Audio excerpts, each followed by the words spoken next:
Bismillah ar-Rahman ar-Rahim. Hello, people, and welcome to Footy Judgmo. Welcome to another stream where we actually react to Arsenal losing to Newcastle 2-0 at the Emirates. If you told me, I would not have believed it before the game that Arsenal will be at the Emirates and they will lose 2-0.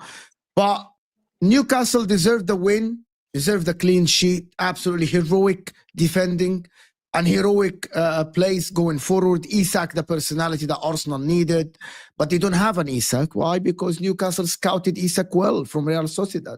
And instead of signing Kai Havertz, they could have signed Isak. Before that, Anthony Gordon as well, a great left winger that absolutely took the game by the scruff of the neck. What a player. He proven me wrong, of course, that I actually doubted him before. Got to raise my hand and say, Anthony Gordon, you're absolutely is becoming a star. He's becoming one of my favorite players, one of my favorite wingers in the league. And Arsenal fans, I don't know what to say other than your attack without Bukayo Saka is absolutely rubbish. He's absolutely garbage. Kai Havertz missing an open net in front of him, missing corners, and couple of chances for Arsenal. Arsenal created a lot of chances to win this game, but Newcastle were the better team. You cannot tell me that Arsenal were the better team. Newcastle were the better team in this game, and that is what happened. And Arsenal, I don't think there is a way back in the FA Cup, in the Carabao Cup. There is a trophy that Arsenal were targeting, and I don't think they're going to come back from 2-0 at St. James's Park, one of the toughest places to go to in the Premier League, in the English football. Everyone learned that even in the Champions League last season. And I don't think Arsenal will come back. I don't know where Arsenal go from here if they don't win the league, don't win the Carabao Cup, don't win the Champions League. I don't know. We'll have to talk about the tactics, Arteta and everything. But listen, big up everybody that is here. Dayo is here, TK is here, Ahmed is here for the banter, Olo's here, and Philip, of course, Newcastle, and Anthony, of course. I'm going to actually start with Philip. Yes, sir. Fantastic performance by the boys. Great tactics by Eddie Howe. Literally played the perfect game, pressing when he needed to press, defending when he needed to defend, playing between the lines. Isak, literally the man who steps up every time. Anthony Tonali, a guy that I didn't rate as much, but Eddie Howe is using him exactly to the T. He's not asking him to do wonders. He's asking him to be a simple guy in the middle, covering Bruno Guimaraes, covering Joao Linton, covering everyone on that pitch. Tonali is proving to be a great signing for you, even after Europe being suspended. Talk to me about how good was this performance by Newcastle. Yeah, no, extremely proud of the boys. I mean, first of all, whenever you do pre-match reviews and you research different teams, Arsenal are a very, very good team. I know that they get a lot of stick in terms of how they score goals and what they do, but they score most of their goals from open play. Despite what people say about corners and set pieces, they have a very good approach play in terms of how they go forward with their box midfield. They're rotating. Players they have in terms of the box midfield as well, with Odegaard, Partey, and that's what caused a lot of our problems, especially in that first half, where you'd have Partey and Odegaard literally parting ways and sending Willock the other way, sending Joe Linton the other way, and you'd have that through ball through the middle where Martinelli nearly scored. So they put us under immense pressure, and so we had to really defend stoutly. I mean, if you see on the statistics, I mean, we had like 10 blocks on our penalty box. Not many teams can do that to us in terms of how forcing us to kind of block into so many blocks in our own penalty box as well. So kind of real credit to Arsenal about how they played and how they got on into the game. For us though, results-wise, it's a fantastic result, but if you can feel a bit reserved in my energy, it's just that the job is not over. I know that I'm not letting, and I don't think Eddie Howe or the team will let themselves get ahead of it. It's another test when Arsenal do come back in St. James's Park. I expect an Arsenal that is angry and wants to show who they are, and when they leave. And if they do exit, they want to be able to exit in style. If they don't, and then that says more about Arsenal than anybody else. I think they'll fight. For Newcastle, the performance-wise, like you said, more really well observed in terms of what we were doing. And it is a thing now where when we're dropping off, we're actually doing it on purpose most of the times. When we do press, we do real press in sync, coordinated. We find out our trigger points and we press the teams, and we're very direct in our play as well. Willock played obviously because Bruno Guimaraes wasn't available, and we kind of did the same system we did when Arsenal came to us in St. James's Park. Willock stayed next to Isak. to allow us in the quick transitions, which is exactly how I think the second goal came about as well. And obviously a set piece goal. It was excellent having, obviously, Isak. Everyone's going to talk about Isak, but like you mentioned, Mo, Tonali was magnificent. Joe Linton, who always gets slated by rival fans who I don't think quite understand what the profile midfielder that he is, was absolutely immense. But Botman, who's been away for 10 months from ACL, second game in 3 days, one obviously from Spurs and now against Arsenal, was absolutely immense for us. And I hope you guys got to see our fullbacks, Livramento and Lewis Hall, who were impeccable today in their offensive work as well as in their 1v1 duels as well. So very proud of the result, very proud of the performance as well. But the job is not over yet. The job is not over yet. Anthony, you wanted to touch on Arsenal. It sounds like Kobe Bryant there. Job's not done. Anthony, you wanted to jump to. Thanks for having me again. Big up to everyone. Nice to see so many smiling faces. Good to see you again, Olu, my bro. I'm sure you have many more pessimistic things to add, but I was only able to catch the opening 20 minutes of this match and the final 15 minutes of this match. So I guess I missed a lot of that meaty part that counts for so much of the match as well, even though it was down to moments once again. I just got to say, I don't know your name, but for the Toon brother in the my bottom right corner, I would have to echo what he said about his fullbacks, man. They were awesome today. Just the way that they were able to contribute offensively by winning all of their duels. It's a debate that we're having in Serie A at the moment where nobody can seem to tick both boxes simultaneously, whether you're, the best offensive one like DiMarco, knowing that very too well that your defensive overall duels are not going to come off anywhere near on your side of the 50-50. Today, I saw all of those duels being won by Newcastle. So big up to them, because going back to St. James's Park to reverse this result is going to be a massive climb. I guess I will say I have come on here for a little bit of banter today, and I just wanted to know from the Arsenal fans here, how highly did you regard the overall projection to win this sort of trophy this season? I know you fell short for major honors last season, but last night when I was sitting with two of my mates, I would look them dead in the face and I go, guys, Arsenal are winning the Carabao Cup. They cannot simply make this mistake again. They know that they've lost touch with the Premier League. They know they can't bank on the fact that they're going to be there with Liverpool. They'll go for it, but they can't bank on that. You can't bank on the Champions League unless you are Real Madrid. Simple as that. You cannot bank on it unless you are Real Madrid. Why was this not approached with more flair, with more fire? Why did they not come out of the gates like a bunch of hyenas? Why did they not take it to Newcastle the way Newcastle took it to them?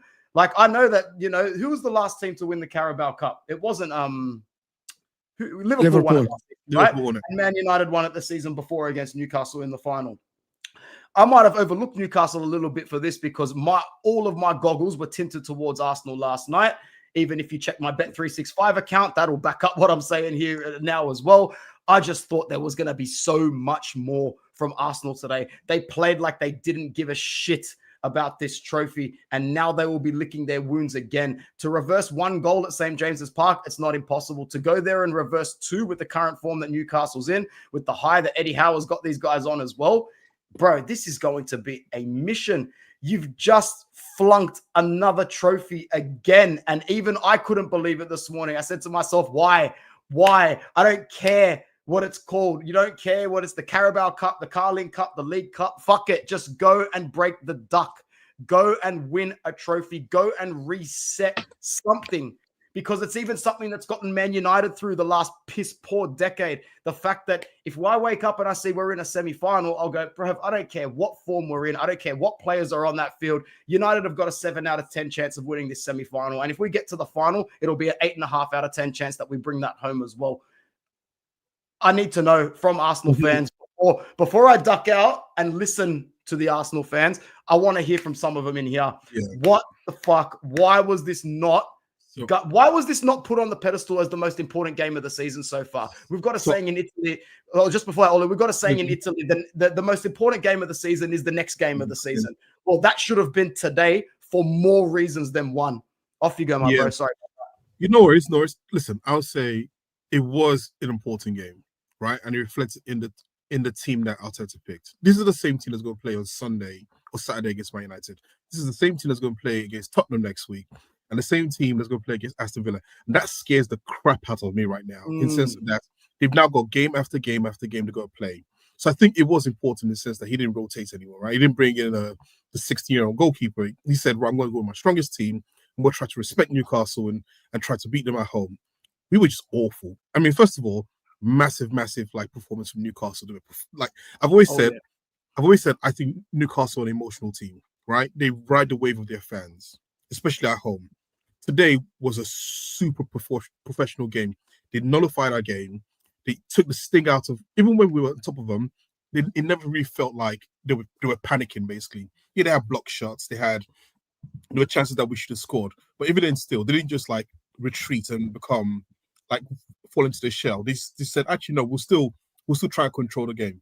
We were just awful today. And when I say we, expect 3 players in my mind stick out. One was Odegaard, right? And I know when he got injured, there was the whole like, absence makes the heart go thunder, and everyone, always said that how important it is to the team. And Mo, you've heard me say this for almost 3 years. My biggest problem with Odegaard is when the team's not playing well, he never rises above that level, right? Yeah. He's always at the level or below. He's never above the level. There's only a few times I've seen, actually, I've seen against West Ham, against Fulham, where he's actually played better than the rest of the team. But most of the time this happens. So that's the first one. And you mentioned the fullbacks, Trossard and Martinelli. They are awful right now. Absolutely awful. And it feels like the ball goes to Trossard. He's got no pace. He's got no invention. There's nothing. It just dies with him. And then he goes to Martinelli and he's just head down. And it's the same thing over and over. Rinse and repeats, recycle. He's becoming a bit of a one-trick pony, Martinelli, isn't he, bro? It is bad. It is frustrating. Like, as a joke, I just go in on them all the time. But actually, get to a point right now where it's just annoying me just to watch him play football. Again, credit goes to Newcastle. I think this was seen as an important game at Arsenal. I just think that, forget the chances missed. You miss your chances, so what? I just think that the biggest issue actually I've got is I never felt like we carved a chance out that wasn't a cross or a corner kick. So 2 years ago, Arsenal would pass, create space, get a shot off. I don't remember many. I mean, there were a few block shots, but everything sort of seemed to come from the wings. We don't seem to be able to play through the middle anymore. And that is a massive worry. You did, actually. You actually did. I can't remember. There are a couple of passes inside the 18 where Rice had a chance to put a good cross. There's a couple of times in the first half where Martinelli had a chance inside the 18. But I'm going to credit Newcastle. Okay, here's the difference. I'm going to credit Newcastle for blocking the passes inside the 18. You had a couple of chances around the 18 where the ball fell to one of your players and they missed the shot or the shot was blocked. That is by design by Newcastle, by the way. But I came from crosses. See, the point I'm trying to make, though, that comes from crosses, right? It's not crosses. A couple of times you passed behind Newcastle's defenders. Yeah, and Botman was there. There was time that Danburn has to come across all the way to block your player. That is passes inside. I think Olu, you have to give kudos. You have to give kudos to Newcastle though, because what I'm saying that their defenders were throwing their bodies in front of every single thing. There were shots that literally could have rebounded and even gone into the nest. That another defender is throwing his body behind the other defender, who's throwing his body behind another. There's 3 of them back to back that your ping pong ball would not even go anywhere. So let's look. I'm going to say this. We played badly today, but we didn't play badly because we were bad. It's because Newcastle were better. They wanted it. Arsenal took that game seriously. We put out a solid, our senior team. The first Carabao Cup, who was our goalkeeper? Our 16-year-old. In this one, we put our number 1 goalkeeper. Our defense was Julian Timber, Miles Lewis-Skelly, Gabriel, and Saliba. We're not doing Jacob Kiwior here or any of these guys off the bench. So we took it seriously. The only thing is Newcastle wanted it more. Newcastle wanted that game more in every aspect of the game. They win the first tackles. And even when we were on them and we were pressing them and when they were off the ball, when Newcastle was literally off the ball, the first 25 minutes, Newcastle was all over us. From 30 minutes to the end of the first half when we were all over them, where we struck the bar, where we had corner kicks after corner kicks and everything, they just looked good out of shape. They did the simple things. They would not make mistakes. They refused to play out of the back a number of times. Whenever we attacked and they got the ball, guess what they did? They played it long back to us. They said, come back again. We're ready for you. At a point, they were playing the 5-4-1. at the point every time we come against them. So Newcastle today, Eddie Howe, bravo, set up well. He came to do the business there. And that second goal, Jurriën Timber is a criminal. He's a criminal for not looking over his shoulder. How are you a fullback? Your keeper punches the ball in your direction. This is not the time to try and stop it and play out from the back. Somebody will be attacking that ball. Just clear it out to corner. Or just kick it off to the throw-in. The ball is coming, like literally. You know, Gordon just ran off his shoulder there and then boom, in. And Raya could not, you know, how many times are we expecting Raya to do a double save? It's like he's not going to double save every single thing. Honestly, today, you know, anything anybody wants to say, we played badly because Newcastle were way, way, way, way better. The performance we put in today, with hitting the bar, with all the pressure we put, if it was another team, I'm sure we would have broken them. But with Newcastle today, they were levels above us. Levels. There's no this thing. They wanted it more.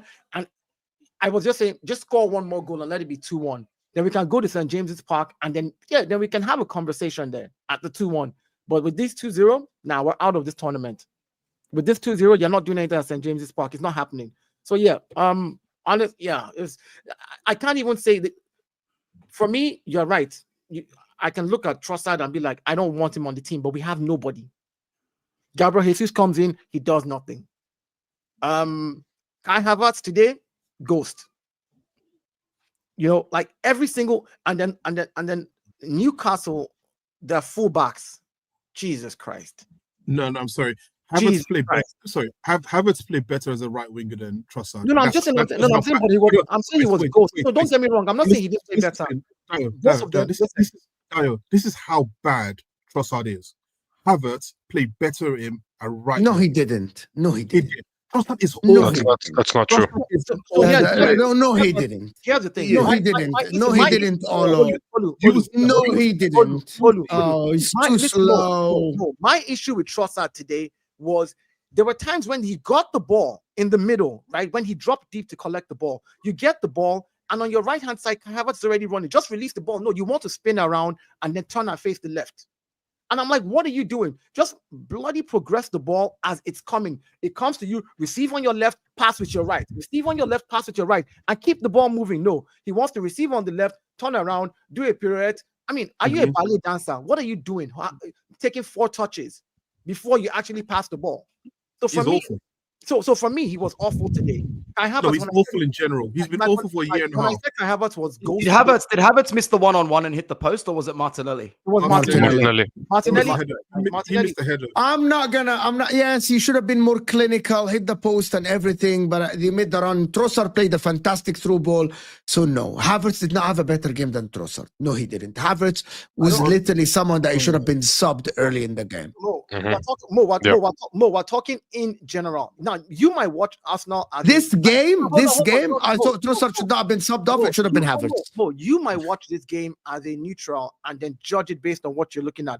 I'm talking based off of, these are my players. I rate Trossard. I call him Trossardinho. That's my guy. Do you understand? Like, that's my guy. It's not even a case of, like, TK and we go back and forth. That's TK's guy. And I can guarantee you that TK is not going to sit here today and say Trossard had a good game. Outside that one pass, I'm not going to sit here and say that Havertz was better. That's for sure. No. Not that Havertz was better. What I said was TK, you heard me when I said Havertz was ghost, right? I said he was ghost in that game. Yeah. Now, on the right-hand side, he made 1 or 2 moves. You know, he had his moments, but he didn't take it. We weren't clinical at all. As a team, as a squad, Martin Odegaard, I don't know what's going on with him. Misplacing passes, not being able to control the midfield. I know he lost the ball how many times. You know, like you can list each player, but in general, it was. And here's the thing that where it upsets me that I always try to blame the players more than I blame the manager. I heard from the Arsenal bench him screaming, "Move the ball, quick, yelling at the players, telling them to move it. But no, when they get the ball, they want to pass it back to Saliba. Like, what are we doing? You know? So yeah. Before I bring in the list of Arsenal, I want to ask Philip a question. Why would Arsenal look like they were never going to score, even though they had a lot of crosses, Philip? Well, I don't know if you guys remember from the previous show that we did. I think I was speaking to Dayo, saying in terms of, I don't think you did this as much, but I did say the one concern I had about Arsenal from the Brighton game is how hesitant you were in front of the box in terms of key passes, through balls, or even just a direct ball.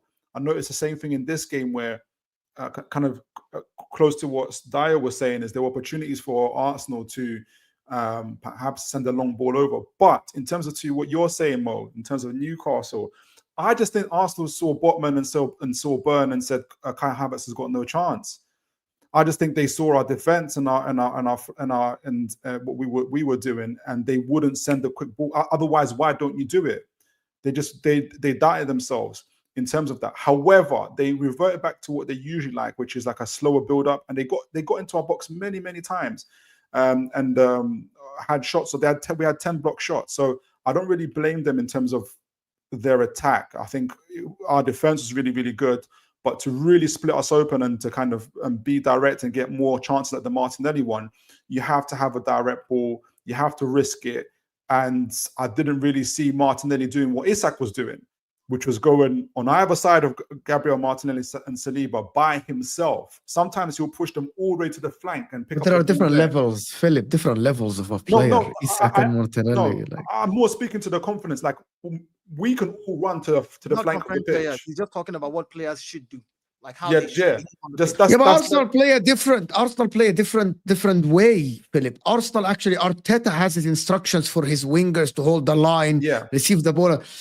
Isak had a whole freedom to drop in the middle, collect the ball, pass it to the winger, receive again.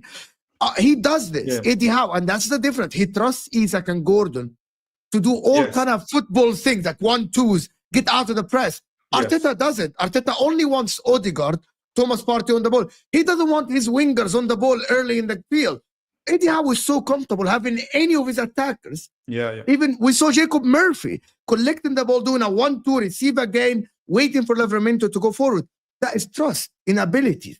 That is trust. Jacob Murphy looked like a way superior player to all Arsenal wingers today. Arsenal players. So here's the thing: when you say Arteta doesn't trust players to do it, if the players don't have the capacity to do, why should you take a risk and let them? But you want to tell me that they don't have? Hold on. Now we're talking. Now we're talking. Let me finish more. I'm just saying. I did not say categorically they don't. I said if. The word is if, which is what in context. Now, if it's Bukayo Saka that was on that pitch, Arteta trusts him with the ball. He collects the ball, because we know his ability. We know Martinelli's ability is based off speed. And that's why he tells Jacob Murphy is the same. Jacob Murphy is not a better player. I'm sorry, Dayo. You can ask Philip. Jacob Murphy is not an elite footballer, but Eddie Howe is literally developing the guy. He's like, how old is he, Philip? He's like 30, 28? Murphy? Yeah. Yeah, he's 27, 26. I think you're right. He encourages them to, even within their limits, to do. So what can Murphy do? He can accelerate really quick over the first 10 yards. He's got a decent right foot. He's not that good at dribbling, so you don't ask him to dribble, but he's good at take-ons. He's good at taking on the ball, like running in a straight line. That's exactly what I just said about Martinelli. Can I add that? What I'm hearing from Dayo, before you go, what I'm hearing from Dayo and Philip, which is to the point, Eddie Howe plays to his players' strength. Mikel Arteta didn't today. He didn't play to his strength. That is the difference. Sorry. Well, also as well, this is where I always say, I don't like excuses. Just go and win your games, right? And so if Saka is not there, I don't care. Like, my problem is this. I think start of the season, before the start of the season, we had a conversation, and it was, who should Arsenal buy? And everyone says striker, and I said it'll be a backup for Saka because he's the one game changer that we currently have. I mean, people say Odegaard is another game changer, but really he's the main game changer. The very fact that when you look at how, like, the fact that you could not utilize Martinelli and Trossard and the wings because of the limitations tells you that they're not good enough to be there in the first place. We should have moved them first too, especially if you're trying to win. Iron sharpens iron. Always strength of position of power, not from position of weakness. Trossard, I'm sorry, I'm going on Trossard a lot, but he frustrates me. For all things about Trossard, he has scored 22 goals in like 96 games for Arsenal. He's not as clutch as what people think he is. He's scored a few goals, but actually, when you look at his sort of output, it isn't as great as people think he is. Martinelli, the player that he was 2.5 years ago, is not there anymore. Whether it's the injuries, whether it's confidence, I don't know what it is. but we cannot keep fooling ourselves into thinking these players are what they are right now. Let's spend another 800 million and go another 5 years with Arteta. Wait, did you say? Well, because one thing, because I haven't spoken because I've been sitting quiet, because I feel like I'll let you guys go first to see what your thoughts were about this game. But all I heard was blaming players, but not once did I hear anyone blame Arteta for today's performance, because of the fact that when we need a goal, he brings in Jorginho and subs off our best midfielder. You know what I'm saying? What does he? He played Havertz in the second half. He played Havertz at the right wing for the whole half. He brings in Jesus and plays Jesus as a striker and plays Havertz at the right wing. You know what I'm saying? We play this U-shaped football, this lethargic, anti-football. You know what I'm saying? And when I focused on the 16-yard box this game and see how players were standing, where players were standing, how they were set up, and where they were positioned. But every time I saw us with the ball, I saw Havertz at the left wing or the right wing. I saw Jesus at the wing. I saw Martinelli at the wing, but I did not see one person at the box in the middle to receive that ball to finish off that chance. You know what I'm saying? And apart from that, yes, we missed some big chances. But bro, this game is solely and for me 90% on Mikel Arteta. Because when we need a goal, you bring in someone like Jorginho. When we need some attacking football, what do? You play some lethargic defensive football. It just doesn't work. I said this before and I'll say it again. He wasn't in pressure last year, and now he's on pressure. His best player is injured. He didn't get any forward players, and now he has a season where he is under pressure, and he's crumbling under pressure right now, as we can see in front of our eyes. This guy cannot coach under pressure. This guy cannot save his team to save his own life. You know what I'm saying? So at the end of the day, for me, I feel like this guy is out of his depth, and we're just seeing it in 4K. There you are. I don't know. Hold on. So Mikel Arteta is the one who told Martinelli on his strong foot, going down the middle there, to place the ball to the right instead of shooting across his body to the other side of the goalkeeper because of the. No, I blame Arteta. I blame Arteta for making him so robotic in the first place, because he wasn't this kind of a player. He was actually a good player. He could actually finish. You do know that. You know, but he turned him into a robotic player, like he tried to do with Saka. But Saka is actually a brilliant player. That's why he can perform under this, robotic system. So Mikel Arteta is not Saka. He's making him robotic. Arteta has done nothing good. He's making Saka robotic, but Saka is only superior because that's not what I said. That's not what I said. That's not what I said. I'm just saying we can see in 4K that when the pressure is on, this guy crumbles. It's just a fact. So what you're saying is the players are good enough. Arteta is not good enough. I think these players would have played better under a better manager. Yes, that's what you're saying. So you're saying that I know that as a fact. Yes, Martinelli would have done better today, right? Today, Martinelli would be a better footballer under Jurgen Klopp, for example, than he would be under Mikel Arteta. Martinelli, Trossard, every single one of them were piss poor today, and they all need to leave. That's it, point blank. Yeah, you get better players. They got coached to fail, and they got set up to fail. So there you are. Oh yeah, and all the chances that they missed, that they got coached to create, and then they decided, I'm just going to cross the ball here, or I'm going to play the ball this way. So those chances, right, were not coached by Arteta. They were manufactured. Yeah, but I said it's 90% on Arteta. I didn't say 100%. Yeah. I love those guys are not good enough. That's all I'm going to say. I love these players are not good enough. But who brought them in? Listen, you know listen. I hear you. We can hold the manager overall responsible, as you are the guy who brought the team, you are in charge of the team, the box stops at you. That's like if you're a manager, the box stops with you. But if I'm analyzing a game in the game, right? Okay, my thing is I can look at certain situations. For example, Odegaard, they pass the ball to you, and the first thing you want to do with your first touch is try and spin the ball with your left leg. Receive the ball and progress the ball. Do the simple things. I don't think the manager is telling the players, oh, do this stupid period that you're doing. I don't think the manager is telling the players, when you get here, like you, Martinelli, you're on your strong foot. There's a defender on your left. If you shoot across your body, that defender is blocking the goalkeeper. You stand a bet, you have a higher percentage of scoring that way than actually trying to go around the defender and trying to go into the inside post. Like those are basic things that I expect that a player should be able to do in the game. Now, I hear you. You can blame but I'm not a guy that likes to nitpick when we just literally got clean sheeted by Newcastle at our own ground, bro.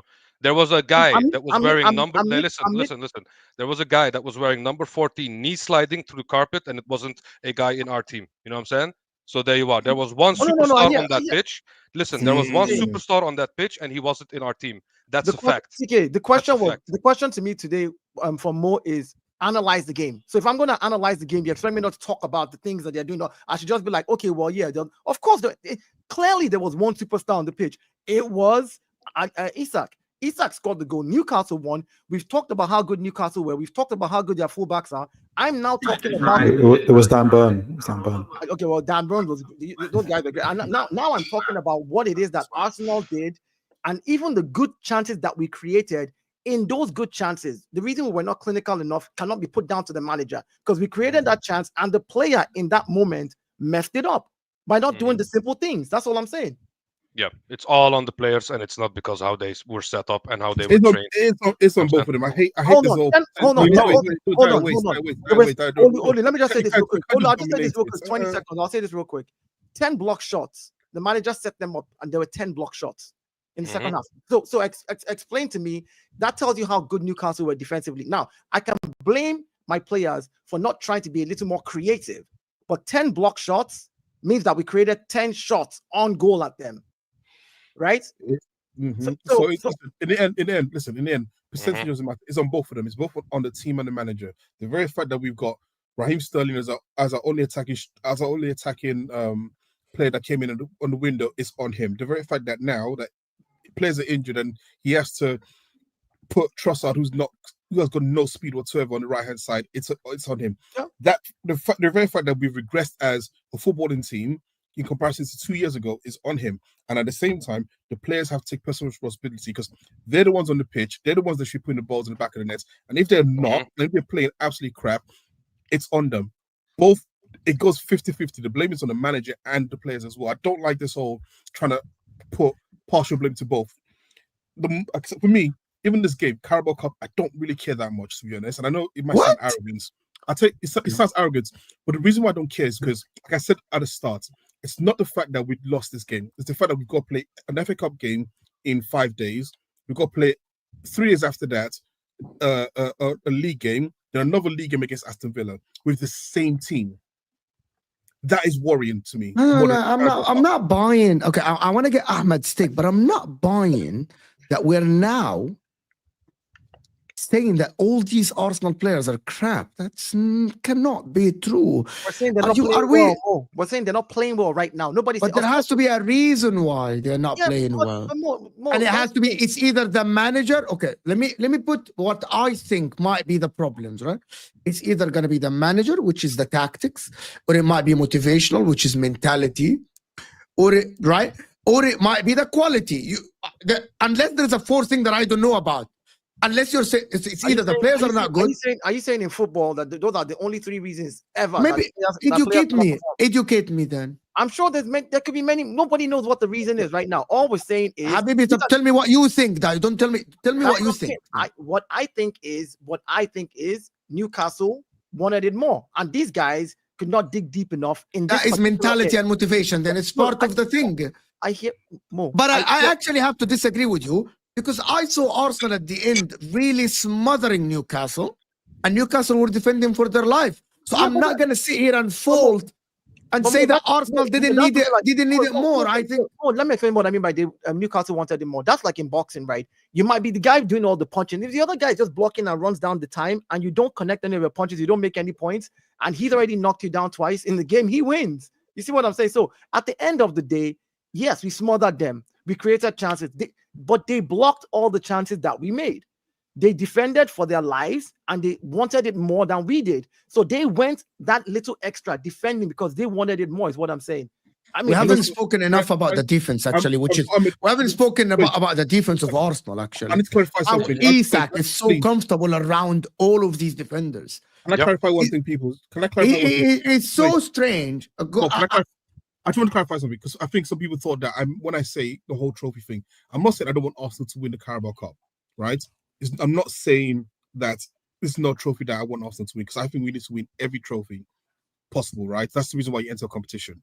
My point is, the bigger picture from this is that not only have we lost this game, right, we then also have to play other games post this with the same team. And that is worrying for me. So it's not just about this cup in isolation. It's the fact that we've lost this game. We're more than likely not going to win this Carabao Cup. And then now we've got to play an FA Cup game, which we're likely to lose if we don't buck up. And then we've got to play in the league against our freshest rifle with the same team with no rest. So you guys need to understand what I'm saying these things. I hear that. That's the focal point of why every Inter fan was pissed off yesterday. We don't give a shit about the Super Copa as a cup, but we care very much in context what it does for the rest of our season and for the projection towards our goals. I wanted to ask one thing, Mo, if that's okay, because I can't stick around for too long. Arsenal fans, if Arteta goes this season without winning a trophy, not more personally for you, my question is how much of the fan base will actively start asking for him to leave or to be replaced if you go trophyless this season? 99% of the fan base. A lot. Wow, that many. He won't have much of a staunch backing after this season. By the way, did you guys see the amount of fans that left the ground at minute 70, 75 today? That is not a good indication for Arsenal, which is what people were saying about how is he losing the fans, to be honest. Is he losing the fans? Yeah. The song, of course. The song Super Arteta isn't sung anymore. The crowd isn't as involved in the games as they were 2 years ago. I'm sorry. This is starting to happen where the crowd are starting to turn ever so slightly on him. Yeah, but you have to firm that though. Firm it. You have to firm that. You have to firm it because your manager, these guys are leaving or they left the stadium 10 minutes early. But they were singing when the contract got the extension, no? Was they not saying Arteta in? So they can't flip-flop now. They banged on about the process. Your manager and your team aren't serious like that to go to the next level. Your team is overrated, first of all. And your manager don't have it in him yet to take you lot to the top. Simple as that. Yeah. The fact, you said something actually quite interesting. You said something about how game changer, Saka and game changer. When has Saka been a game changer and he's taking you guys to the next level? When he got more GA than Foden and Palmer combined and Champions League games, by the way. When someone is when he scored 5 goals and giving 10 assists, right? 15 goals in 16 games. When someone is a game changer, that's what a game changer is. Because I know you don't understand what a game changer is. Someone is a United fan, so I understand. And you want, but you know what's funny, Ahmed? You want to take this conversation to another Saka conversation for the 1 millionth time. That's what year, he does. You know what I'm saying? And it's 2025 just begun. This is your 1 million Saka conversation already, bro. Every time you speak about Saka, even when he's injured in bed, bro. It's crazy to me that you have this. No, you have this crazy obsession with this guy, bro. Every time you need to mention Saka, bro. Wait, guys, let him go. Every time you need to mention Saka, bro. Guys, let him go. So when the Saka game changer, when he assisted against Manchester United, Dayo, I'll tell you what. This you want to banter? No, you want to turn it to banter, right? We're talking football. No, you want to turn it to banter. Let's turn it to banter now. Wait. Slow. Listen, guys. Yeah, slow down, man. Listen, man's eating rice here. Big up the rice. And anyway, secondly, when you guys won, when Saka was out, when you won twice in a row, I'm pretty sure. I think you beat Palace.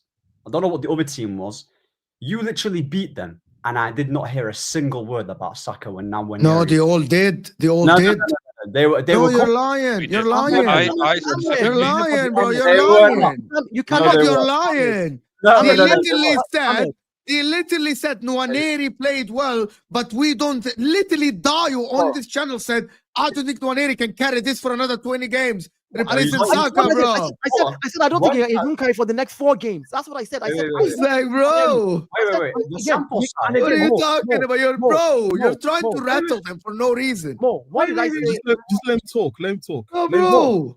Wait, relax. Look at he's lying. Let him go. It's fine. Sometimes. Wait, Dayo, please stop. Dayo, wait. No. Sometimes you gotta let people talk themselves into the mess they get into. So let him talk into a mess because people will see him for 4 years. Listen, I know it's been a tough day and it's been a long day, innit? We're all stressed. Life is difficult, yeah. But let me tell you, like you had a tough 2 years. Yeah, I know. Listen, go ahead. Listen. Stop buying it. Let me talk. Let him go. How's the Portuguese Ten Hag, by the way? when you guys, Is he bald yet or not? when you guys, listen, my gaffer, is beating big teams, and my players are actually turning up in big games. Whereas So your draws are beating them now. Okay, there you are. Your players are hiding in big moments. I haven't heard anything. I haven't heard any single Arsenal fan right now talk about Saliba this season. I've not heard a single thing. That first goal that they conceded was on him. He mistimed the jump and he was poor defensively. I always hear the same names about Arsenal, Martinelli. I always hear about other players. And when it comes to Declan Rice, when it comes to Saliba, when it comes to any other player, you guys pick and choose who to actually criticize and praise. You're the one like you did with Bruno at the Liverpool game. You put him on a pedestal, that is so high. Ahmed, you sat here for 43 minutes. Ahmed, you sat here for 43 minutes, right? You heard everybody speak. Wait. Hold on, be quiet first. You heard me criticize Julian Timber. You heard me criticize Julian Timber. You heard me finish. No, be quiet. Be quiet. I won't let you sit here and be disingenuous. You're not going to sit here. You're not going to sit here, lie through your nose, and be selective about the things that you say about what we said. We sat here. We sat here. It's not about being rattled. It's about you trying to say, no. Ahmed, stop lying. Saliba has been shocking this season. Stop lying. You guys called him Rolls Royce generational. Do not say, Ahmed, do not say that we did not. I was Rey Mysterio, by the way. Yeah, again, we didn't criticize them because we did. We called our players here. We called our finals. How many finals as well has your manager reached in 5 seasons? How many finals? Because always talking about I don't care about. Always talking about I don't care about Carroll Cups. What have you won with Arteta to be this entitled about? You lot are dying for a trophy, mate. What part of what he said? You are dying for a trophy. What are you talking about? What he said, don't understand. Wait, guys. I'm not that shallow. Like, is your brain that dumb? Did you? Your manager is blaming. You know your manager. Listen to this. Ahmed, I'm going to Ahmed. No, Mikel Arteta on the ball used in the Carabao. No. Now listen. He said he's blaming the ball. No, listen to this. He's blaming the ball. This is his quote. It's just different, very different to a Premier League ball. You have to adapt to it because it flies differently. That's their manager. Because it flies. That's his manager. What's your point? So your manager is talking about the flight of a football being different. What is your point, Ahmed? Make your point. My point is, why do you lot protect your manager so much? Who's protecting him? Wait. Did you not listen to what I said?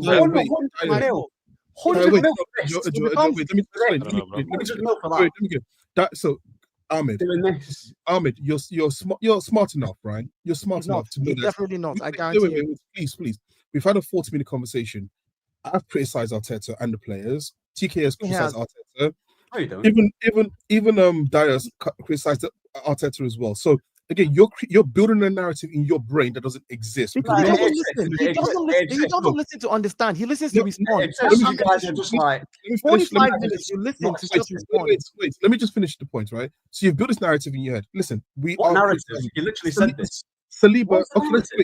Okay, that's good. Saliba's been poor in this game. I would say he's been poor this season. I think he's been decent this season. He hasn't been poor this season, but players have a bad game. And yes, it happens, right? In the same way, for example, De Ligt had a bad game on Sunday. Every game. Right, no, but he had a bad game on Sunday, but I wouldn't turn around and just go, De Ligt is absolutely crap, right? So what you're doing is taking one performance and extrapolating it for... I've watched Saliba this whole season to tell you, that he ain't been as good as you. Okay, that's great. Okay. You know what? You're allowed to have your opinion, and that's great. But again, the people on the chat, the people who watch this will build their opinion based on what you say. Can I say something when you're done, please? Let me finish. When I finish, based on what you say, that's perfectly fine. All I'm saying is, based on today, Arteta got it wrong in terms of the team that he has right now. For me, is not the right team. That should be an Arsenal level, based on the fact that we don't have enough cover for the players that are injured, and quite frankly, we got beaten at home, and our players and our manager need to hold it. And if he's making excuses about football, so why is it? He's a fool as well for that. Why is it? Why is it? So here's the thing, Ahmed. Here's the thing that I don't like that you do, right? 700 million. When people sit down here, I criticize the players heavily. TKA criticizes Arteta heavily. We're both Arsenal fans. That means we're both going in on our team, talking about all the things that they did wrong in the game, individual players, calling them by name, calling out the mistakes.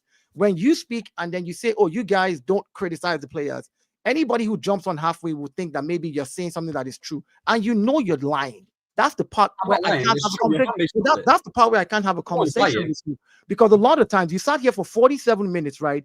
And you chose to listen to respond instead of listening to understand. What Olu said earlier, Olu said it is not even about the Carabao Cup of not winning it that that annoys him. It's because these are the same He set of literally players said, that I are going don't to care play. about the Carabao Cup. He said, I don't care about this Carabao Cup right now because because context, these are the same set of players that are going to play the next 5 games, and that is even more scary. Like the way they play today is terrible. That is in the context of what he said it. He didn't just say, I don't want to win the Carabao Cup or I don't care about it and then kept quiet. But you choose to be disingenuous. You I'm not choose being to take a disingenuous. point. Yes, that's what you choose to do. You choose to take a point and just make it what is not and write an agenda and a narrative. And you're There's smart no about agendas. that. I'm repeating You're what you're smart saying. about that. Dayo, what you need to understand, Dayo, is Ahmed is an expert at losing at home, so he needs to be here to tell us how to feel and how to respond to losing at home. Don't project. I've seen my club win yeah. everything, by the way.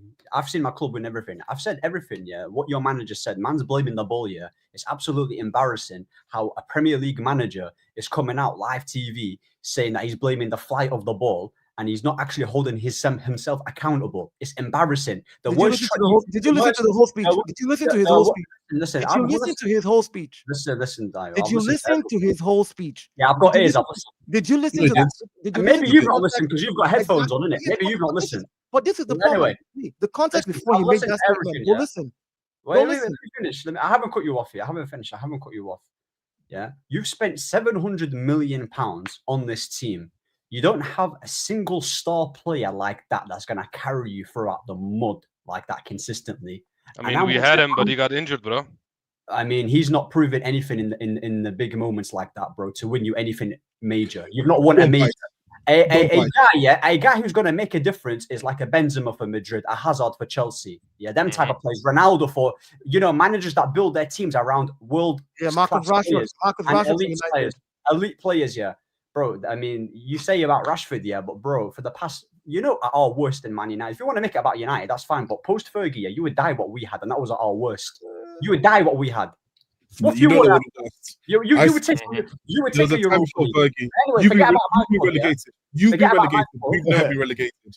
Sorry, you owe the Premier League 5 goals. You know what's funny? You know what's funny? I do not back Arteta in the slightest, but he talking about the ball is fraudulent. I'm gonna be real, but it would be worse if my manager talked about relegation. You know what I'm saying? Like my manager did the other day. With the way how you're playing, you can nitpick everything you want, Ahmed, but at your house it's 10 times worse, bro. Yeah, but you're deflecting to my club. You're deflecting to my club because you don't like the. Yeah, but I already. Bro, I'm glad I'm on work holidays, Mo, because this FA Cup game is going to be lit in about 7 days' time, bro. I've got it clocked at 2:00 in the morning here, Sydney time. It's going to be great. So before I go, I'm going to ask the Arsenal fans here today, how important is that FA Cup game now? How important is that FA Cup game now?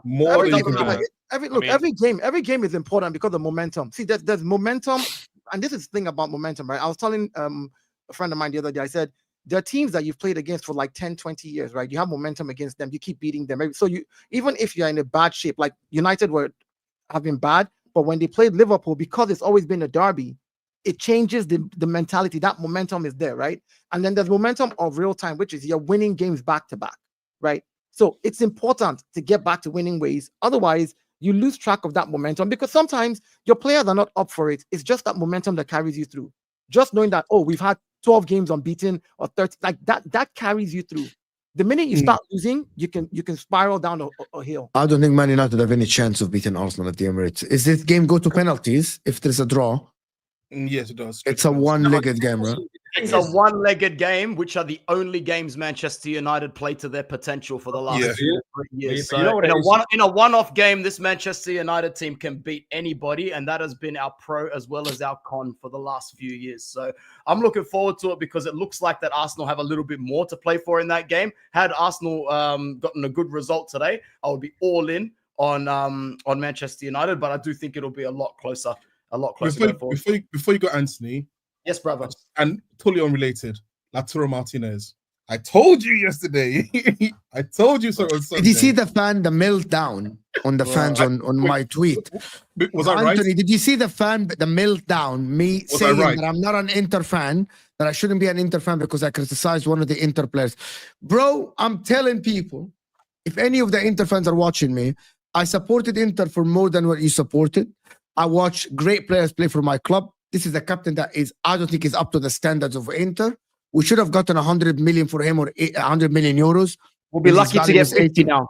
Yeah. When his value was 80 million pounds plus, and people didn't believe me that this is the guy, and people said that, Mo, you're deluded. This is the guy who's holding us back in the club. And I'm telling you why? Because this is our captain. I hold him to a higher standard than the rest. And the meltdown from the fan base, I am saying that there is more fanboys than actually people that support Inter. And if people don't realize this, some of them are absolutely deluded. This guy is the guy. We can't play transition-based football when Marcus Thuram is there. This is the guy that messes up most of our attacks when he receives the ball and can't hold it. This is the guy that is not strong enough to hold an opposition like Fofana yesterday, or even Thiago yesterday. This is the guy that, yes, he would score a goal here and there, but I'm looking for someone who has more personality like a Marcus Thuram. This guy has zero personality on the pitch, and he gets dominated. And the Inter fans don't understand this. Brother, two things. First of all, Lautaro Martinez isn't even in the top 3 Argentine strikers of all time for Inter. He would struggle to get into the top 5. And second of all, you are someone who puts your face in front of a camera like me almost every day. You don't really need to listen to the advice for people on Twitter. Full stop, man. Especially absolutely if it's about a club that they don't watch. Bro, I always enjoy being here. I always enjoy meeting new people. Good to see you again, Olu. Big up to the chat and big up to Staffy TV. I'm a big fan, so nice to see you here as well. And if anybody wants another Manchester United channel to waste their time with, you can head over to Devils Down Under. With the time that I've got, I'll keep putting out content. So have a blessed day, everybody. Take care of your loved ones, and I hope to see you again soon. Thank you, Anthony. Thanks, boys. Going back to the conversation, let me do a couple of these super chats actually. Before we go on and continue the show, guys, hit that like button. Arsenal fans, come closer. Let's taste those tears. Relax. I've seen a meltdown, guys. We have still over 600 people here, and we're only on 150 likes. So if you're new here, subscribe to the channel. Hit that like button. Let me know what you guys think in the chat. Thank you so much, Stickback Merchant. Arsenal lost the game because of Trent. That's true. That's true. Yep. That's true. It was Trent. Dallas Square. Any fan who said Odegaard is our best or most important player, it's a disservice to the likes of Saka, Saliba, who no matter the circumstances turn up. Yeah. Hi, Brialta. Ahmed. Martin ain't the guy. Martinelli. Mikel Arteta ain't the guy, but the problem lies with KSE. They signed nobody in the window. The money is there. Board ain't competent enough to hire a sporting director or manager who will make it seamlessly transition like Liverpool. So yes, I agree. I mean, that would be hard to do if you can pick your own boss. So there you are. Yes, I'll say this though about KSC. The thing about KSC is that if we go remember something, they're detached from the club. Like Josh Kroenke is the front. The reality is that the likes of Edu, the guy who came in who was the chief negotiator and so on and so forth, those are and then the manager as well. Those are the people who need to get the massive blame because they don't want to do the day-to-day running of the club and building the team. That is true. Dayo, be calming down. I don't know what that. That's pidgin English. Dayo, be calming down. I don't hear. I'll calm down. No verse. He's going to field the same team against United, Spurs, and Villa, all in the same week. United to knock Arsenal out on Sunday. Liverpool wins the Carabao Cup. I wouldn't rule out Newcastle, AK, from winning the cup. By the way, the fight they showed today at Wembley, anything can happen. Anything can happen. By the way, AK gets the point I'm making about the fact that what annoys me is the fact that we have to keep playing this team now, and we haven't got anything off the back of the fact we lost today. Yeah. And Olu, sorry, please, Olu, if you look at it again, just like what you said, it's more annoying because it's a two-legged game. If they showed any fight, if Arsenal showed any fight today and we lost, right, I'll say, okay, maybe we can go to St. James and get something out of it. We didn't show any fight enough today for me to even have hope that we can go there and do something. That's what annoys me. Over a two-legged game, even if you play badly in the first one, I mean, play well and lose. And let me be like, hey, you know what? We were unlucky. We were just unlucky. But we were not. We played terribly. So, I hate it when guys talk over each other. Sometimes, Shaikh Otto, people get passionate. Like, people have to accept this. Like, we're not Like, so this is not it's a YouTube show, so we get passionate, all of us. I wish I can be on this panel.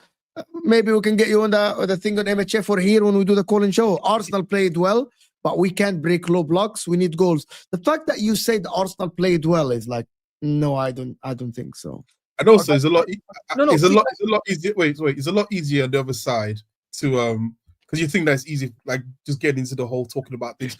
When people get on camera, sometimes they freeze, and sometimes as well you get into passionate conversations. So apologies.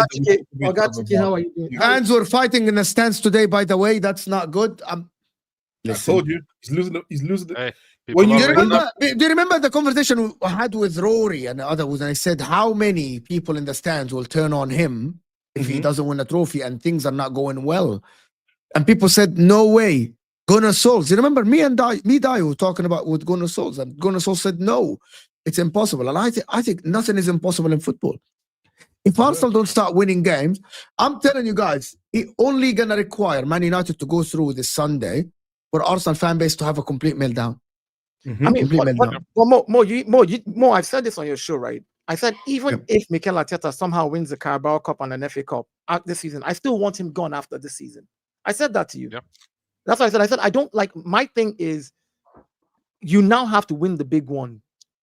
I don't care how you do it, whether with or without Saka, with voodoo, with witchcraft, because I'm backing you up when in the moment it looks like you're doing something good. So you have to figure it out and win the big ones. You have to win one big one. That's all. The only reason you stay is if you win the Premier League. And you're going to have to do what? Listen. I'm saying that's I'm saying like if I had the power, right? Of course I don't. The Cronkies have the power, but let's say you have the power to choose. I said even if he won me an FA Cup and Carabao, I will still get somebody else. If he wins me the Premier League, then I'll back him up double. I say, well, 100%. That's what I'm saying. So yeah. Because he would prove everyone wrong, just to be honest. Like if he wins the Premier League or the Champions League, he proves that, guys, can we get to 200 likes? We're less than 40 likes away from 200 likes. It's like when Wenger was 10 points behind Manchester United in 97-98 season in January. January, the second week of January, we were 10 points, 5th position. End of season, Arsene Wenger wins the league. Now that for me was a season where I was like, you know what? We keep this guy. This guy stays. Like you do something like this guy stays. You have to be able to do that because you put yourself in that position. You let Liverpool run away with the league at this stage. You're the one who's not capitalizing when Liverpool is losing games. So you've made it difficult for yourself. You've laid your bed. You've got to lie in it. I think the fan base is more upset about the fact that we haven't won the League Cup in 30 plus years. We want to win the FA Cup as well, just to get the number higher of the amount of trophies that we have at the club. But it's never enough to save Arteta's job after 5 years. Because that would be absurd if we say this is enough, because this is the reason we sacked Wenger. And if we say after 5 years, okay, FA Cup is enough, then we would be hypocrites. You know the question that I want to ask? The question that I want to ask, actually, which is for everyone. Why? And everyone in the chat, and I keep asking this, we can sit here and say he should go, he should go, he should go. Why did Arsenal not have a continuation? And I'm going to start with Ahmed with this. Why did Arsenal not have a continuation of the form of last season? Why? Yeah, he's changed his tactics, bro. He's became more pragmatic. Why? There has to be a reason why he would do this. Because it doesn't make it. Me and Dayo sit all the time and say, you are capable of fucking winning a lot of games. You did it already. You already did it. Like, you know what it is, yeah? You know what it is? My guy literally was playing better football, yeah? And he was challenging Pep, and he bottled it twice. And then he's probably thinking of it like, you know what? Bun this year. I'm going to try a different route. And instead of trying to actually win the league, he can't even capitalize Man City's downfall this season. So again, it's on him. He's changed his whole tactics here because he probably crumbled and he's like, oh, shit, what do I do now? What do I do? Yeah, I've tried it. Logical, to be honest. He became he was fucking winning every game, bro. No, he was winning, Ahmed. He was winning. Even the game that he lost, even the game that he didn't win against West Ham, Ahmed, they literally fucking they created abundance of chances, bro, in that game. They were the better team in that game. So you can't tell. The only game in the last 18 games of last season that they weren't the better team is Aston Villa. But so were Man City against Aston Villa in the beginning of the season. Aston Villa last season in these big games turned up.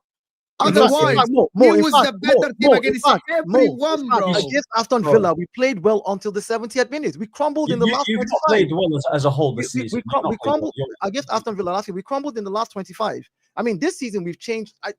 To answer your question, Mo, yeah, maybe there's a change in style, tactics, pattern, and all that. But my thing is, these are the same group of players who were playing mad football just at the end of last season. So it can't just be a case of it's just the style that is caused it, or Arteta has gone pragmatic. I think poor recruitment in the summer, not reinforcing the team fully, because Arsenal has been lucky in the last 2 seasons to not have a lot of major injuries to like multiple key players at the same time. I mean, every now and then we had the Gabriel Jesus out, we had the Saliba injury for like 3 or 4, 5 games. Thomas Partey was the biggest one that we had, like, for a season. But this season, it's almost like he felt everybody is fit. I don't need to get any extra bodies except give me Raheem Sterling, give me Mikel Merino, and give me Calafiori. And I'm like, okay, you have shored the team. This is the team that you're sure can go all the way. And now that you're having slight injury, even sickness, like sickness is part of this thing. A player has a bug, cannot play because he's pooping, he had diarrhea. He's out for the next game. So for me, I think Mikel Arteta, the big mistake why we have dropped off so much again is he also wanted to start playing defensive football because he believed that the attack that he had from last season was good enough because of how he played in those last 18 games. He didn't think he needed more power in attack. And anytime you are on the front foot, that's where you strengthen from. This is why we should have gotten a striker. How are you saying that he's not more pragmatic more? How can you watch this Arsenal team, and say to me it's the same? What did I just say just now? What did I just say? I'm telling Mo, I'm telling Mo because he said no. How can you watch this Arsenal team, and say nah, with the way how they've been playing? No. I agree with you. I never said no. I said it cannot be that he wanted to change because he didn't win the league. My man literally won tons of games at the end of the season. So why change? He's changing. I didn't say no to what you said about I get you. He changed the way he remove played. the hair from your ear. Remove your hair from I literally agreed with you. I said he changed and I asked why because I agreed with you. Ahmed, your hair is full time. Remove your hair, Ahmed. Halas, it's a joke. Move on from the joke, Ahmed. He's joking with you, Habib. No, but you know what it is. But you know what it is though. When they missed out on the title, and when Saliba was out for a while, they said, "Oh, Saliba was injured." Now, when Odegaard's been out, they said, "Oh, we're missing Odegaard. He's a very vital player." Every single time, I see every single person fit. It's still not enough. So you can say we missed this player, we missed that player. You know what it is? The conclusion of the whole thing is that your players individually do not have the know-how to get it over the line. So it doesn't matter if you think that having Odegaard missing, who has not been good for a long time, he's not been good for a long time. He's only good whenever the team performs well. And when you really need him, he's not a big game player like that. He goes hiding in games. He's a good player, but he goes hiding. So you can say that we missed this player, we missed that player. You've lost games with Saka, you've lost games with Odegaard, you've lost games with Saliba. It's not a player issue. Your team, you guys have just overgassed it. Can I ask a question? Can I ask a question? Can I do the super chat first before you ask a question? Sure. Judge, we played well, but the goals didn't come in. I will defend it anytime. We have defenders, but we don't have goal scorer. If Gabriel Martinelli scored, we will not be having this conversation. We did not buy quality players. I agree. I said, but he didn't score. That's it. He didn't score. So it is what it's. Isak scored. Let me ask a question, Ahmed. So you said Arsenal be more pragmatic, right? Yes. So can you define to me how they're more pragmatic? You're a lot more defensive. You're a lot more defensive this season. You're not as free flowing as you used to be. You're not as attacking as you used to be. You don't give your players freedom like you used to be. So I'm talking when a team is pragmatic. It's not subjective. We're seeing it with both of our eyes this season. How okay? Let me tell you why subjective, right?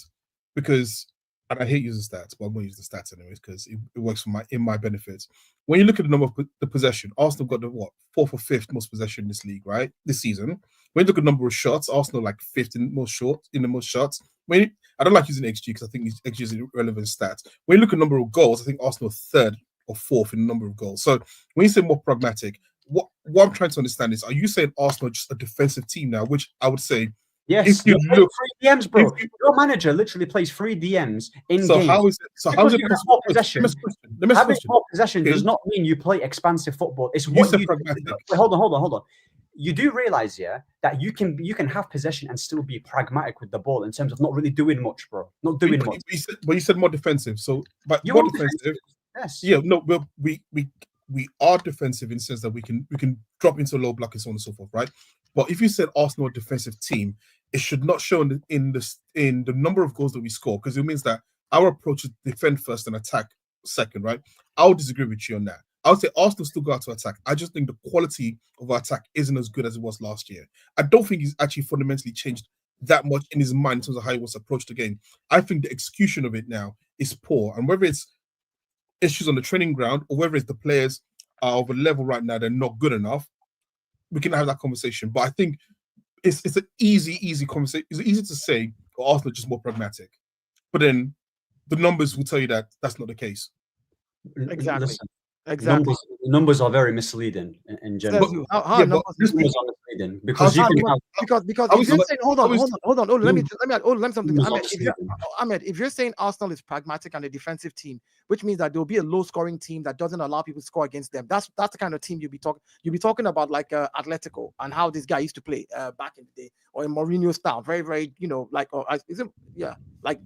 score one goal, park the bus, right? That means we'll have, if you look at the table of teams in the EPL now and all the highest scoring teams, Arsenal is in the top chain of the high scoring teams.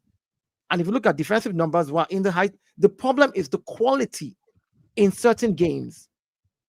That's the issue. So you just saying Arsenal is pragmatic because you've heard people say it on panels.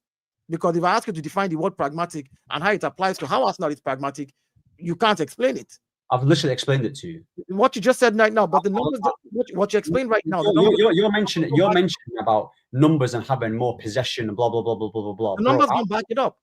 No. Numbers don't really tell the full story in nothing. So a pragmatic team is a very defensive team, right? Is that what you're saying? Yes. Very defensive team. Yes, you can still be defensive, bro. You guys literally play for set pieces. There's been many games here where you guys have played. How many set pieces? How many set pieces have we scored? I don't know. I don't have the stats for that. But how many have Everton scored? I don't know. You had about 20 corners against us. So Everton has scored the same amount of set pieces we scored. That doesn't mean anything. They don't play for corners. We've taken more corners because we've attacked more. That's what you're saying. Because you're conceding corners, 20 of them means we're attacking you. So if we're attacking you, how are we pragmatic? How is it that we are getting 20 corners, which means we're attacking you? And then you say we're pragmatic. Dayo, can I ask Ahmed before you go on? Ahmed, can you explain what pragmatic means from your point of view? Because I think we're all confused. Pragmatic, exploiting a team's weakness here and playing a very defensive style. That's what it is, bro. Pragmatic, just very. Arsenal aren't a defensive team because So I'm comparing them from how they used to be. They are pragmatic here from what they used to be from 2 seasons ago. Let's not lie to ourselves here and pretend that they weren't a lot more attacking. From now, yeah. You changed what you said, so you're right now. So Arsenal are more cautious this season than last season. Yes, I agree with you.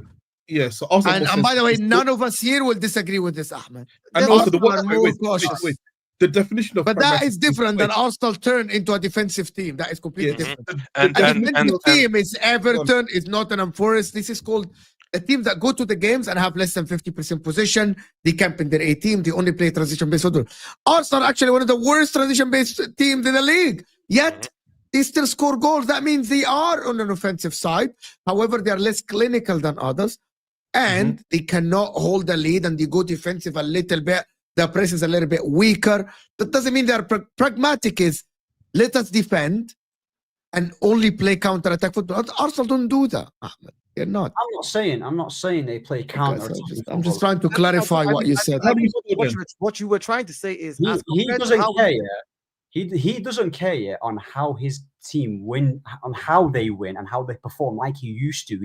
He's prioritizing results, which is a good thing. That's fine. You can prioritize results, but if you're going to go all the way, and solely prioritize it, then you better actually win it. Because if you dismiss every other trophy in the Carabao, the FA Cup, and you go all out for the Premier League just to let Liverpool, who have Slot in his first new managerial role in the Premier League, and then what?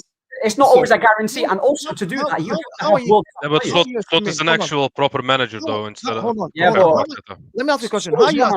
How are you assuming that he's dismissing the cup when he played? He is dismissing the cups. No, when he hold on. No, he literally played his best team today, bro. He did that in the past, but not this season. Exactly. In the past, he was. Okay. Look, hold on, Ahmed, hold on. Do you know that our first Carabao Cup game, right? The first one we played. Do you know who our goalkeeper was? It was a 16-year-old. We had a 16-year-old in goal. He didn't do that today. He played his strongest squad that he has available today.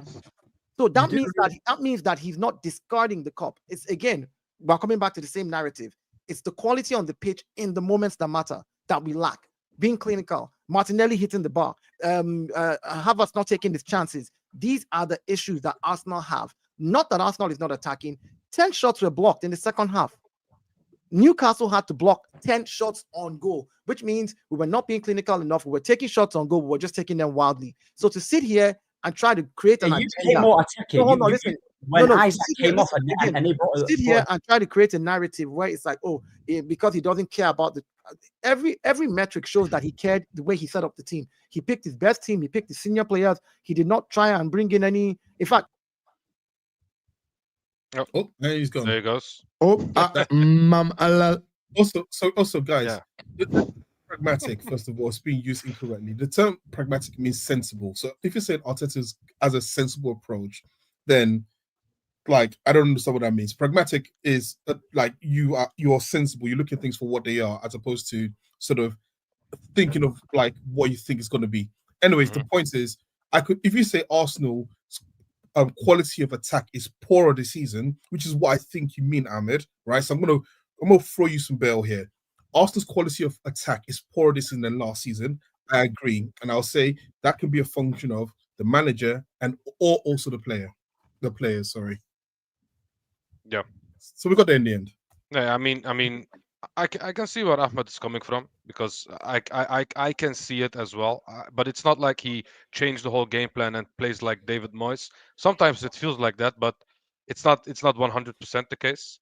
I feel like like Dayo said, and like Mo said, it's way more cautious. He plays the players in different positions, like you know what I'm saying, like Havertz, like Rice in the 8. I do not like Rice in the 8. And when he played his best, he played number 6. So for me, Arteta has just lost his mind when it comes to playing players in different positions than their natural position, and he's just crumbling under that pressure, in my opinion, because he doesn't have his best players available like he did last year. He just doesn't know what to do. He just overthinks it, like Pep used to do, but Pep actually wins when he does that, and Arteta doesn't. That's the difference, you know what I'm saying? So talk about that. I went on a very, very, very, very deep sort of history of looking at Arteta and what he does in some of these games. So I'm gonna bring it up to the people here, just because people to have some laughs, right? So remember we played Villarreal in the Europa League semi-final, right? And the one that Villarreal won, and he played ESR up front as opposed to playing Aubameyang up front, and everyone was like, "What are you doing being false 9 with ESR?" And then we end up losing that game 2-1. Then I haven't looked at the year when we lost to Olympiacos, right? We went to Olympiacos. We won the first leg. That's fine. He played Mustafi at right back. Mustafi, who can't even defend as a centre back pairing, he played him at right back. That was when he was not being pragmatic. Oh my god! No. I'm sorry. I gotta do this super chat. I'm sorry. I'm gonna do this. Guys, what Arsenal need right now is 3 goal scorer and on the midfielder for Martin who?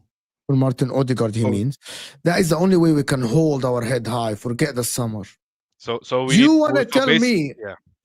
You want to tell me that in January transfer window you're gonna sign 2 players?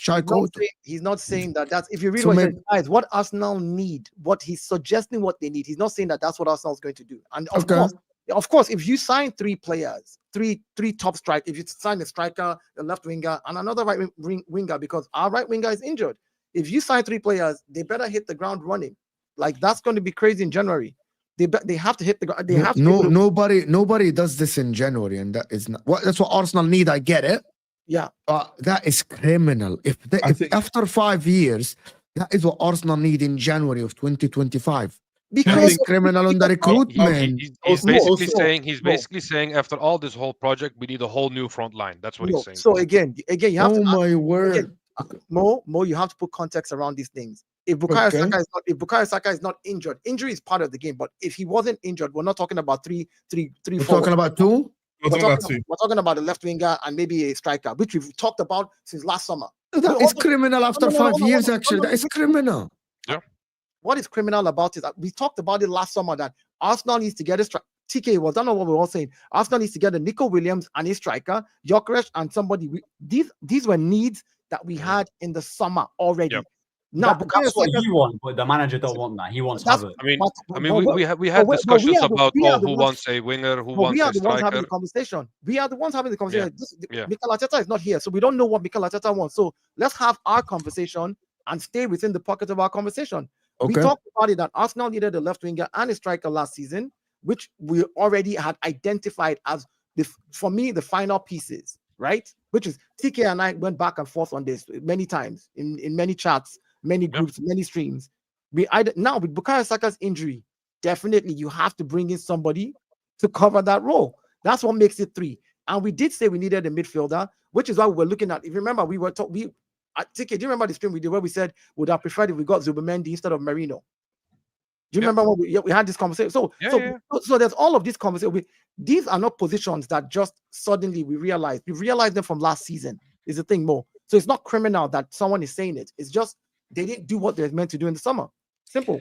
And also, I'm sorry, I think every team, 19 teams in the Premier League, you can say this exact same thing to them. Everyone needs goal scorers and a midfielder. So if you're not winning the league, there are people that you need. In the end, my issue is that at the start of the season, Arteta decided, or the club decided. So his talent ID is Bandulu pretty much, which is exactly what I've been saying. It's in the bin. It's in the bin. So you win some, you lose some. You win some, you lose some. That's what happens.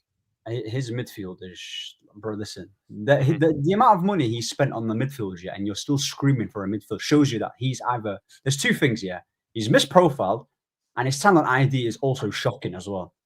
The amount of money you spent on the midfield, and you still need midfielders. It's also because you're currently right now a team that is in like 4 tournaments. You're going to need a bigger squad.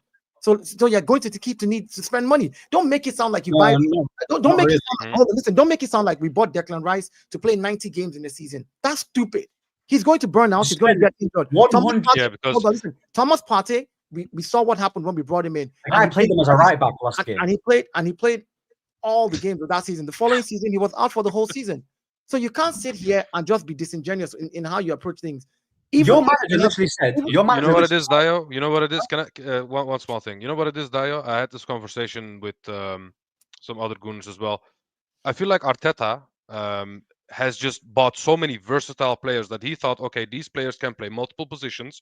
We don't need as much of a big squad because we have one player who can play 3 different positions. And I feel like that was the wrong approach. I feel like if you do not have experts like a pure goal scorer, like a pure fullback, pure midfielder, for example, like Barella, I love Barella. He's literally one of my favorite midfielders. If you have pure players like that, you can complement them with versatile players who can play multiple positions. But I feel like Arteta has brought in so many versatile players that we have people that can do a lot of things, but they're not expert at those things. You know what I'm saying? Yeah. So I feel like we are just missing experts in this team. You're very right. And I think another issue is he didn't factor in injuries, because when you have a player who plays 3 different roles, if that player gets injured, then you don't have him available for any of those roles. Who's this? That's that just totally eliminates. Like, so for example, Thomas Partey, who plays, he's not a good right back, but he does a job in a single game. Like, we can give him that, and plays as a DM. The minute he gets injured, you've deceived yourself to not buy another right back. So when he gets injured and your right back, no, we can't do that. We can't do that, no, because I'm sorry, Arsenal's one place that we don't have any issues is defenders. Because he has signed so many defenders, is ridiculous. We have. No, I'm just giving an example. I know, but I'm not going to use on the defensive side. I'm not going to. There's no conversation there. We've got 7 defenders who are actually all international players. That's crazy. Like, not many teams have that. It's everything in front of that that's the problem. Where you've got like you said, too many versatile players, not many sort of specialists for a role. And I understand. For me, it's a bit like, if you watch the NBA, it's a bit like this. You have your starting team, and they're all good at specific things. Then the guys on the bench are the ones where you build it up with people who are versatile to play one or two positions, right? It could be a wingman, it could be a 3-point shooter, but you have a center who can play in the middle or can step back and take 3-pointers, etc., etc. Right now, our starting team seems to be, like you said, versatile players. And so it just feels like once we just listen. We need an out-and-out striker. That is one thing. Yeah, 100%. We need an You out-and-out. haven't even upgraded from Aubameyang and Xhaka. Would be nice. You haven't even upgraded from Xhaka and Aubameyang with what you've It's spent. true. Merino's worse than Xhaka. Because Havertz ain't better than Aubameyang, Jesus ain't better than Aubameyang, and Rice ain't better than Xhaka as well. So for the money you it's Merino is not better than Xhaka. Come on. Do not say Rice, bro. Rice is not the right guy. He's a 6, not an 8, bro. He's not an 8. That's another. See, you know, Jorginho is better than Rice as well. Like Jorginho, when he came on, Yeah, I better have some shame there. It's every time. It's every stream, bro. Jorginho, when he came on, played well. What are you talking about? It's every stream. He's better than Rice. Yeah, Declan Rice today actually did everything he can as an 8. Oh my God, it's every stream, bro.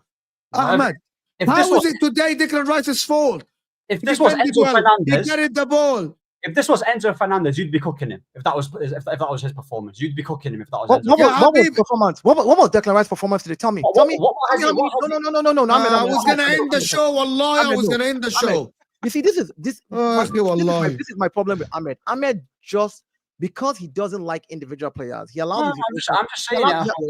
You don't like the player. Understandable. No, it's not about the player. No. If you don't like the guy, you don't like the guy. But don't let your emotions. You're just in your feelings with it. That's what it is. No, I'm giving you life advice. Don't let your emotions. Listen, I've got plenty of experience, man. Don't let your emotions drive how you judge the situation because you don't like a person. Judge based on the merits of what it is. Literally agreed. So, like, again, you know, Ahmed, I respect it, bro. Because if I was in your shoes, 14th place, I would do exactly the same, bro. I would be shameless to the end of the year. I'm actually being serious as well. Ahmed, you don't want to. I know.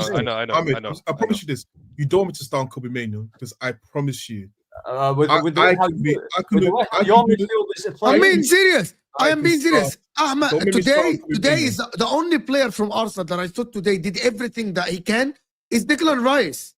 Yeah. Everyone, the only guy, he defended, he tracked Newcastle players, he carried the ball, he passed the ball around, he played long passes. Bro, he did everything. Like he played. He's not even played, bro. He's not even. Wallahi, he's not even played in his right position, bro. Exactly. He's not even played in his right position.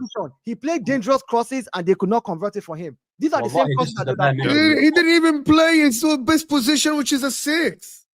And you want to come here with this is the wrong game to come with the agenda of Declan Rice. Talk about Odegaard, talk about Partey, talk about Saliba, Gabriel, Timber, not Rice. Bro, today is a wrong day, bro. I'm surprised nobody mentioned the second goal because that was all on Odegaard, bro. That guy backed off from a challenge and they scored like that. You know what I'm saying? I'm surprised that nobody's blamed Odegaard, but I don't feel like Rice is the guy to blame today, bro. He was actually. You know what the problem with Ahmed is? Ahmed, I get Ahmed's point. Ahmed sees the price tag and he thinks that Rice should do everything. Should defend, should attack, should pass, should score, should cross, should hit the ball, should do everything. That's what Ahmed thinks. But Habibi, he's not that guy. He's just you know what it is? I never want Rice here to do this, and that here. All I'm saying to you here is with the money that you paid, with the money you paid, he does not possess any world-class attributes like that for him to be taken to the top. He does. When I watch Gravenberch here, for Liverpool, when I watch Caicedo for Chelsea, when I watch Lavia for Chelsea here, I can see, this guy's a player right here. You get me? I can easily also say I've praised some of Arsenal players. I've said Odegaard's a good player, Saliba's a good player. This Declan Rice thing, bro, it's not. Jorginho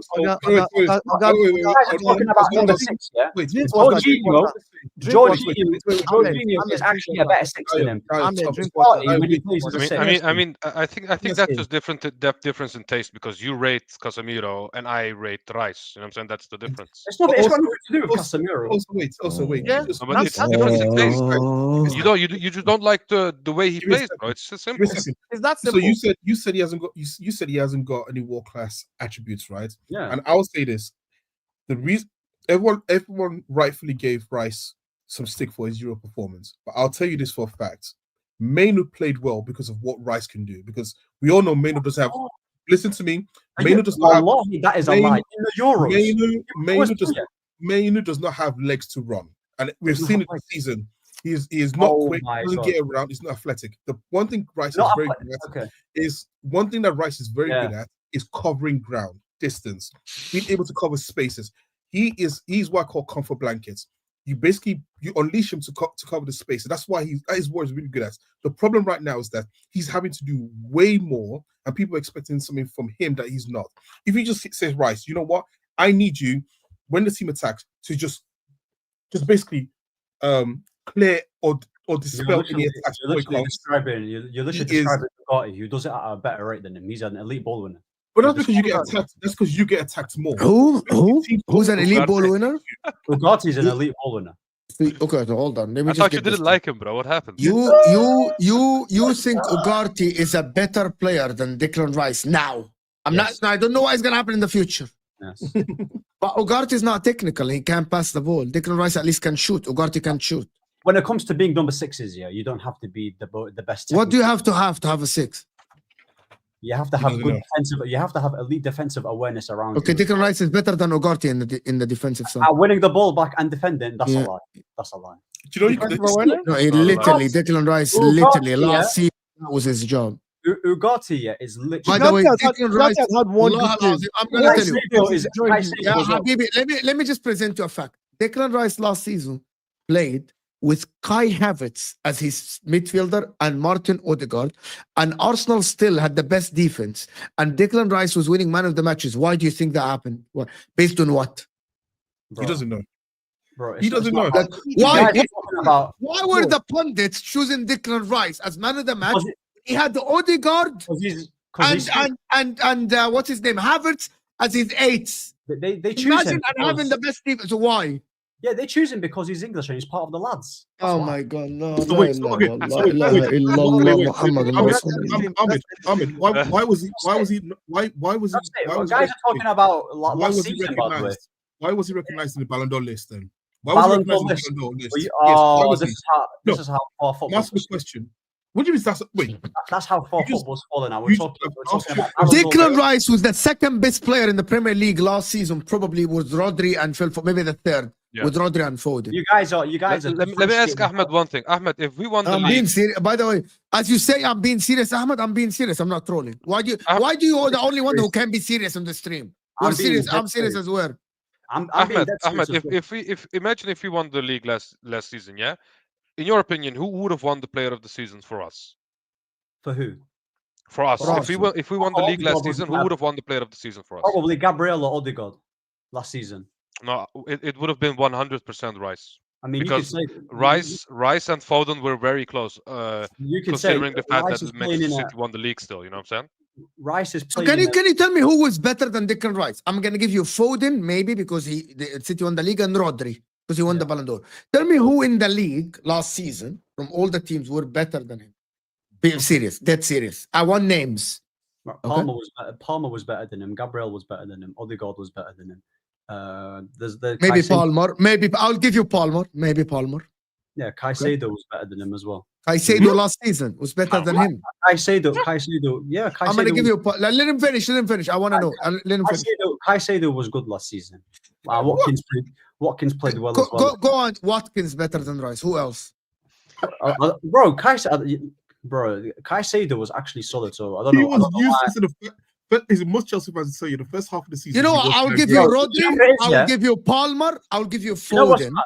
But I'm not going to give you Gabriel and Saliba. Declan Rice was the guy ahead in front of Arsenal. Do you know the reason why Gabriel and Saliba looked good again last season as well? So another reason why they looked good. A lot of those threats that they sometimes would have had to deal with, Rice was covering ground and dealing with them for them. Bro, literally they just dealt with the one-on-ones. And sometimes they defended the spaces, but Rice was the one sweeping. Rice playing as an 8, still coming back to sweep the ball. When we had Jorginho on the I forgot that as well. Jorginho, the slowest guy in the league, and still coming back and sweeping on behalf of Jorginho against Tottenham. When Jorginho lost the ball, even though that move ended up becoming a goal, guess who ran all the way, covered ground, and still forced almost an error? The same player. You're picking out. You guys, you might think that he's not worth 100 and something million, but people you guys buy. are talking People about. pay, listen. Let me finish. Let me just finish this. People pay what they think is worth for what they need it for. Somebody can look at a car and say, "Why should I spend 300K on a Lamborghini?" Right? Because that's madness. But another person says, "Well, I want to drive my Lamborghini on Sundays only to the store and back, and I'm willing to spend it on that because that's the use I want it for. If it's doing what you have paid for it to do, it's doing its job." Declan Rice is doing the work that Arsenal paid for him to do. Every other person needs to step up. Can I add something?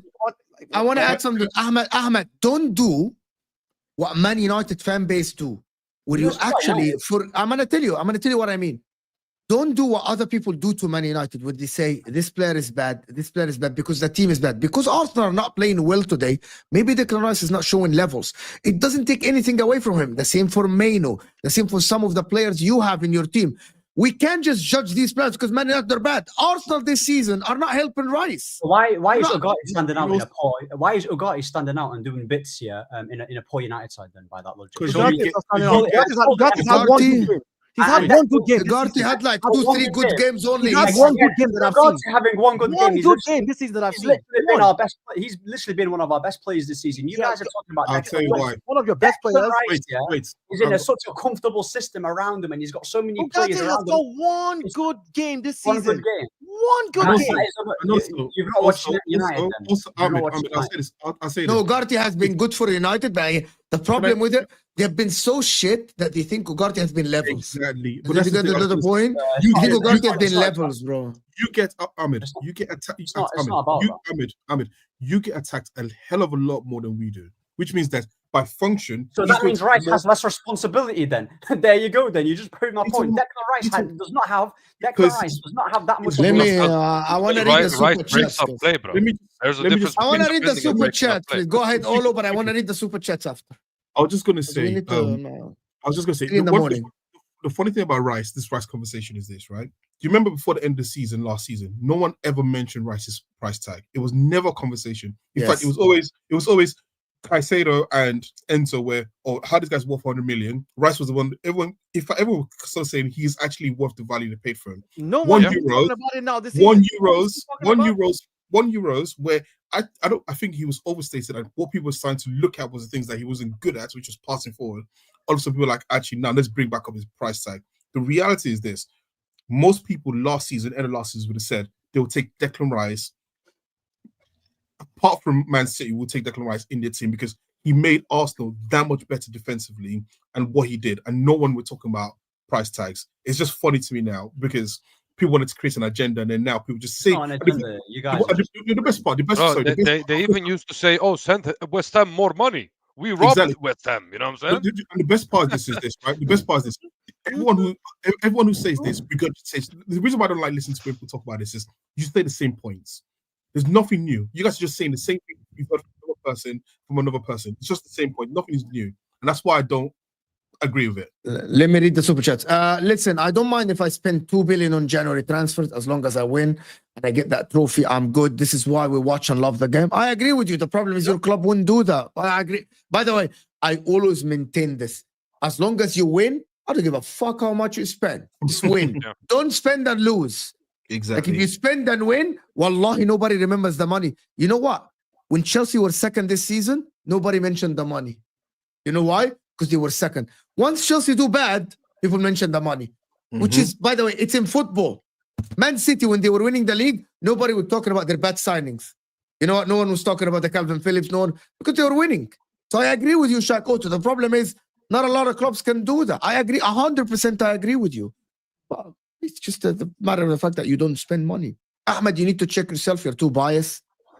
Ahmed is very serious. I'm being serious, innit? So Ahmed, after chatting bullshit, I'm being serious. That was good time. But you are being serious. That's a good super chat. Ahmed is 10 times worse than Hamza. I'm being serious. No, he's not. Being serious as well? No. Hamza is the guy that says Arsenal brothers, and half an hour later he cooks us and calls us bottle jobs. Hamza does something else. One stream, Man United is the biggest team in England. The next stream, right away, Liverpool is the biggest team in England. So, but even worse than that, what Hamza does, which is which makes me laugh, is he goes, so that 1981 Milan team. I'm like, Yeah. big man, you're not even born to see that team. What are you on about? Judge Mo, please read my super chat. Thank you so much for supporting the channel, Check Auto. Thank you for everybody, X-Pager and everyone supporting the channel. More blessings. Yeah, yeah.